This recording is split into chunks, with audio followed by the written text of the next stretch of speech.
Sobrang nakakailang may nakalaylay na fog lamps. Mga aga-aga ang traffic. Sobrang saludo sa mga tumatangke ng ganito araw-araw. Ang annoying talaga. Fog lamps natin, nakalaylay pa rin. Everyday fashion. Makainit. Stay hydrated guys. Grabe, gamit na gamit talaga sa atin tong fashion. Fashion natin na cargo setup. Kaya solid fashion. Napakatipid ko sa gas. Sarap. Ganito ang araw-araw ko na buhay, boss. Paling gumawa niyan si Akira. Yung kumakalikot nito. Ayan no, bracket yan eh, di ba? Bracket mapunta dito. Pag ganun. Tapos Joke. siya sabi? Ito yung bracket. Papunta dito. Sabi mo, ayan no? Ganda ng footage siya ko. Uy! Zip tie para hindi masyadong ma-play. Wapa na ulit. Yung gamit ko. Yo, what's up morning? Tragedy here. From service ako, sobrang early morning. Ngayon, still, yung fog lamps ko sira pa din. Nakahang pa rin siya doon. Sobrang nakakailang may nakalaylay na fog lamps. Nakakon choice, ayoko naman putulin. Baka hirapan lang yung mekaniko ko na gagawa mamaya. Helmet na tayo. Mga aga-aga ang traffic. Ganito palang senaryo dito. Hindi kasi ako maabot dito may mga gantong oras eh. Grabe yung aga. Nakakatawa lang rin na yung gupitan ko nasa bahay. Blessing pa rin. Ito na experience yung ganito araw-araw. Kaya tayo sa corporate world. Tayo na medyo magtigmaan sa traffic, rush hour. Thankful pa rin. Sobrang saludo sa mga tumatangke ng ganito araw-araw. Sabi parang ako hindi ko ma-imagine sarili ko sa ganito. Diba mo kahit nakamotor kahit nakamotor kami, ma-hassle ka pa rin. Sobrang busy pala ng morning. Grabe. First time ko mag-home service ng ganito kaaga. Sobrang busy pala talaga. Lamang lalo sa Commonwealth to. Bumper to bumper sila dun. Kaya sobrang essential talaga ng motor. Lalo na yun sa Pinas. Sobrang nagsawa rin ako ng kotse. Araw-araw ako dati at sundong kotse. Nakakahumay din. Huwag sa magastos sa gas. Yo, malapit na ako sa client ko. Setup lang rin ako mabilisan doon kung tinang ko siya. Update ko ngayon. Tara, samahan niyo ako sa kanya. Ang annoying talaga. Well, at least nakapunta tayo dito sa client natin. Nakapag-work pa rin tayo kahit may gantong issue. Ayun, solid pa rin. Mamaya yan, tisin na lang natin. Tapos yan mamaya. Yo, sabi ni Kuya Mel dyan, cold brew daw muna ako. Sa mga hindi nakakalam, siya yung nag-introduce sa akin sa kape. Kaya nagkakape ako ngayon, binigyan niya ako ng mga gamit. Hanggang ngayon nagagamit ko sila kahit yung pang camping ko. Kaya salamat kay Kuya Mel dyan. Kape Kalakal nga pala sa Shopee. Check it out nyo, men. Ayun, tara, kape muna tayo. Ayan, si Kuya Mel dyan ang introduce sa akin sa kape. Dito. Morning. Ako pa kaya yung mga ganyan, sobrang komplikado. Turuan niya pa lang ako ng basic. Ngayon, malamang masterclass na naman itong mangyayari. Usually kasi 24 hours itong nababat sa tubig. Yeah, may mga ganun pa pala. Yan naman tayo mga napulot na gems sa maestro natin. Solid talaga. First sip of coffee. Ngayon. Damn! Sarap, man. Lasang earth. Sarap nito sa nature. Namimiss ko na mag-camping. Setup muna kami habang nagugupitan. Tapos sip na coffee, di ba? Gandang setup nun, man. Lapit na ako ma-hired. Hindi kami nag-deliver. Yung pinapasok niya. Tapos na wala na mga overtime. Ulan sila dito. Yun, thank you kuya. Na monthly maintenance na natin si Kuya Mel dyan. Tara, next naman tayo. Yung pinaka-ano kong binenta yung guys. Yun, may papabaon pa raw sa atin si Kuya Mel dyan. Grabe talaga, spoiled na spoiled ako sa kape dito. Dati kasi hindi ako nagkakape, tapos lagi niya ako inaaya. Sabi ko, hindi ako nagkakape Kuya Mel dyan eh. Tapos yun, napunta kami, wine trip naman. May wine dyan, gusto. Ay, aga-aga nagyaya mag-wine eh, no? Para talaga ako nag-masterclass pag andito ko Kuya Mel dyan, ang dami ko natututunan. Sobrang daming gems. May pabaon pa sa atin si Master Mel. Sobrang grateful naman tayo palagi. Kuya, maraming salamat sa'yo palagi. Damn, tignan nyo naman. Magagamit ko to kahit saan. Yelo na lang kulang. Lalagyan ko na siya palagi. Bubruan na lang. Tapos salin-salin na lang. Sobrang grateful talaga tayo kay Master Mel. Maraming salamat sa'yo. Pagpalain ka pa sana Kuya Mel. Master Mel, maraming salamat sa'yo. Tara, bounce na tayo. Yeah, maraming salamat sa'yo palagi. Salamat sa suporta. Let's go! Sobrang solid talaga ni Kuya Mel dyan. Client ko na siya noon pa, nandun pa lang yung shop ko sa Lagro. Pupunta siya sa shop, tumatakbo lang siya from here to Lagro. Ngayon, kahit saan ako mapunta, suportahan niya pa rin ako sa serbisyo ko. Kaya nakakatuwa. Tapos ngayon, sobrang busy niya na. Ako na yung pumupunta sa kanya. Ako na home service ako na siya. Monthly. Mas maaga pa kapag may mga biglaan siyang lakad. Maraming salamat sa mga day ones ko dyan na sumusuporta sa serbisyo kong gupe. Huli kasi men, ma-share ko lang ang konti, no? Naging kaibigan ko kasi talaga yung mga nagiging client natin. Service kasi na ni-endorse ko rin is more like more than just a haircut talaga eh. Yo, what up? Back to the road again. Medyo marami pa akong mission ngayong araw. As of 11 AM, nakabalik na ako sa bahay nakapag-almusal. Ngayon, ang errands ako regarding sa communion. Kaya yun, mababa pang araw ko. And still, fog lamps natin, nakalaylay pa rin. Mamaya ko pa siya maayos. Kasi mamaya pa yung availability nung gumawa niyan. Papakita ko rin sa inyo kung sino gumawa niyan. Mga taga-North Caloocan dyan, baka sakaling pwede nilang gawin. Pero specialty talaga nila kotse. Sa yung ano ko sa kotse ko, pinilit ko lang rin talaga siyang pagawa yung sa akin. Nag-G naman siya. Kaya mamaya tara, sama ko kayo sa kanya. Let's go! Pwede muna tayo ulam. Sabi, sobrang busy talaga ng kainan na yan ni Ate Susan. 24 years na sila na nagtitinda ng ulam. Ang highly recommended ko dyan ay yung papaitan nila. Sobrang solid, grabe. Sobrang busy talaga ng bigas kapag maagang oras. Anyway, nagpagawa nga pala tayo ng sapatos. Sana natapos na ni Kuya. Check natin.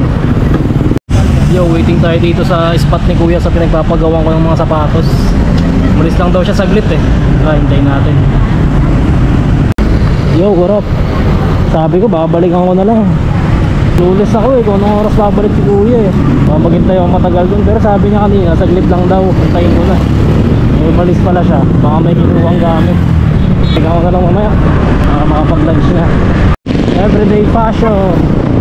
Kasama ko talaga to araw-araw, men. Lahat ng lakad kasama to. Sobrang hirap ng walang transpo. And still, ang lamp natin nakahang pa rin dyan. Sobrang gusto ko siyang course na magawa na kagabi. Kasi nga, kami talaga akong gagawin ngayong araw. Ayun, wala akong choice. Hindi ko siya pagawa agad eh. Yan, nakahang lang siya. Wala eh. Ito naman di ko magawa ito mga to, diba? Ayun, mamaya ka sa akin hapon. Naka-schedule yan. Gagawin. Yo, tapos ko lang kumain. Tayo, balik kalsada na naman. Napakainit. Stay hydrated guys. Balikan ko ngayon yung patos na pinagawa. Dami pa akong gagawin ngayong araw. May client pa ako sa bahay. Mamayang hapon, tsaka natin ipapagawa ito kasi. Ngayon, still, nakalaylay pa rin yung fog lamps natin. Maya pa available yung gagawa. Kaya tara, kunin mo natin yung shoes. Isa-isa lang. Wala pa si Kuya? Malis ulit. Malis ulit? Taga saan ba yung Kuya? Kapay. Shit, wala na naman si Kuya dito. Sa list eh. Saan kaya yun? Ano, makasalubong natin. Salamat Kuya. Thank you. So yun, tapos ko na ulit yung isa pang mission, which is yung magpagawa ng sapatos. Tara, balik muna tayo sa bahay ulit. So guys, paalis na naman ako. Grabe, gamit na gamit talaga sa atin tong fashion. Ngayon naimimit ako na seller from marketplace. May kailangan kasi akong dihin since merong event yung kids bukas. Pakisabay ko na rin magpagawa. Kaya tara, let's go. Grabe, kadugtong na ng araw-araw kong galaw yung motor. Fashion natin na cargo setter. Puno-ano mga nakarga ko sa kanya. Lagi ko siyang dala. Kaya solid fashion. Napakatipid ko sa gas. Sarap.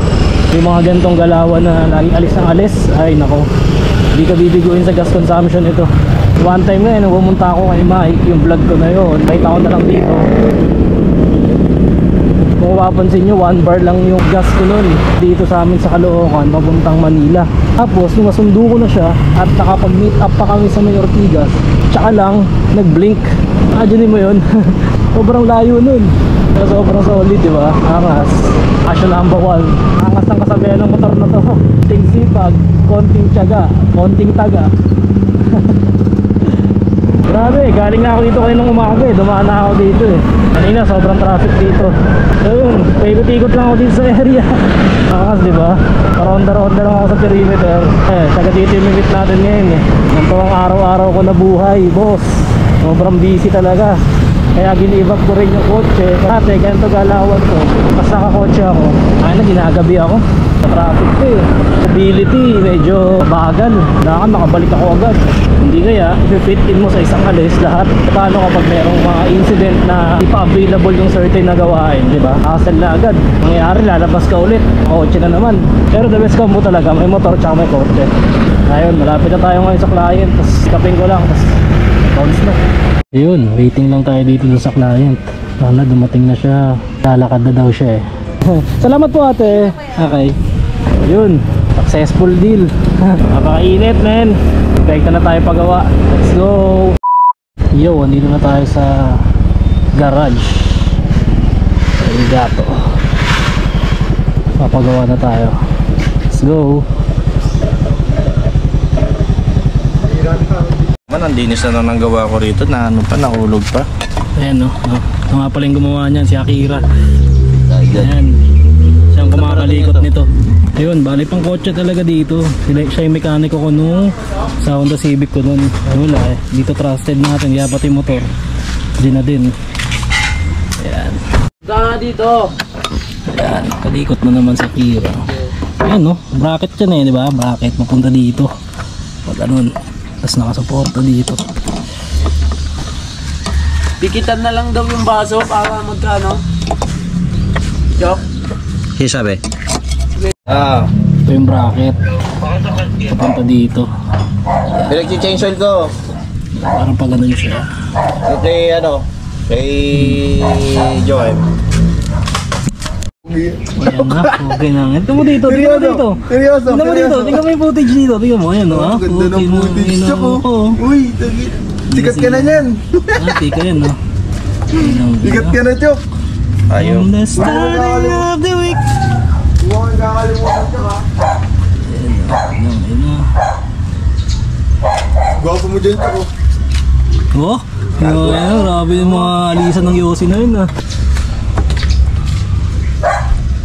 Ayan niya, page mo ya, page. Tinitripan ko lang. Lalabas si Mojok na page. Ayan, nilalagyan na yung Akira ng zip tie para hindi masyadong ma-play. Ay naman, boss. Si Lakay.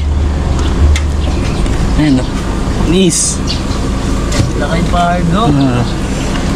Lakay.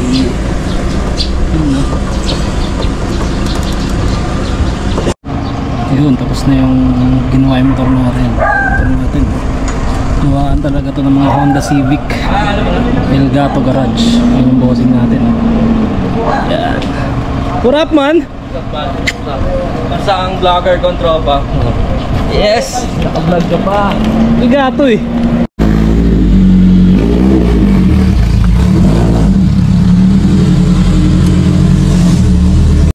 Ayun na, okay na ulit yung ano natin. Wapo na ulit. Another mission done. Yun. Let's go. Salamat Akira. Jay. So ayun, okay na ulit yung fog lamps natin. Sobrang dami nating nagawa today, man. Ulit ang araw. Actually hindi pa nga tapos, medyo marami pang gagawin. Already natapos na. So far so good. Ulit na ulit. Bali ang ginawa, may extra akong dalawa. Pinalitan na lang. Ayun pala yung cons nun. So medyo mag-aalalay na ako sa mga medyo malubak. Sa tagtag yun eh. Pero pinagtataka ko yung isa lang. Kasi yung isa sobrang tibay pa. Ayun, siguro bibili na lang ulit ako para just in case. Ulit. Siguro lang naman siya, 100 plus lang. Yun nga, lesson learned. Hindi na masyadong malubak. Ayun, nakita ko na rin sa inyo kung paano siya kinabit, saan nakakabit. Since marami nagtatanong. Ayun na. Check nyo na lang, screenshot nyo na lang or ano. Let's go. Sana nasagot ko yung mga katanungan nyo regarding sa kung paano nilagay, bracketing, saan nagbutas, bakit mas mataas yung rack ko. Bale yun, nandun lahat sa video na to. Check it out nyo na lang. Ayun, bali quick summary lang. Dito naka bracket dito yung malaking tornilyo nitong rack. Yan. Tapos yung pinakita ko kanina, merong ginawang bracket pababa. Pag ganun, para naka letter J siya dito. Yan. Naka letter J siya pag ganun, para hindi na obligadong magbutas dito. Yan, hindi na magbubutas dyan. Tapos may additional na zip tie. Since medyo hindi naman nalata sa akin kasi naka black rin naman ako. Kaya yun, yun yung tsura niya sa mga nagtatanong palagi. Tapos yung MDL ko andun sa loob. Yan, may MDL pa rin ako, hindi ko to ginagamit men. Aesthetic lang yun. Ayun pala, ma-share ko lang. Sabi ng iba, yung iba kasing mga older model na fashion, meron talaga silang abang dito para dun sa bracket. Napag-desisyonan namin na huwag na idikit dun kasi katama naman dito kapag ipipilit namin dito. Sabi, para mas malinis, ganito na lang, pa letter J na lang. Tapos pa letter J, kasi ito siya baba. Yan, medyo malinis din naman. Siguro may ibang mas malinis pa, pero safe na muna ako dito. Okay pa naman siya. Ganito yung tsura niya pag naka-open naman yung MDL pipe.